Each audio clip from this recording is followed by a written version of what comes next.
घटना हूँ राति 12 ରୁ 1:30 भितर आमर गोटे प्राय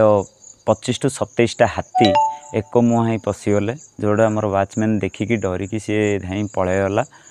से भितर से जी आमको सब राति फोन करला पुणी आम सका 6टा भितर जो आम ये प्लांट भितर को पहुँचलु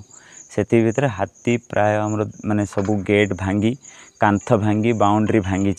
प्लस आमर थिबा स्टॉक माने सोयाबीन मक्का प्लस आमर फीड जो सब फ्लीड प्लांटर फीड प्लस आमर मिसिन को भी पूरा नष्ट करिकी से माने सकाळ प्राय 5टा 5:30 को रिटर्न हो जाइछन। अनुमानिक केतना क्षति अनुमानिक आम तो ये किसी एक्सपेक्ट करूँ किंतु जी आम नॉलेज रे अच्छी एबे 60 to 80 लाख भितर आमर नष्टा होगी आम एक्सपेक्ट कर वन विभाग भी जनइलु सार आसते देखिले और से भी स्टाफ भी आसते आमको एश्योरेट कर सर आम आपन को सहयोग करूँ बोली। मो काली रात हाथी हाथी आसी मोर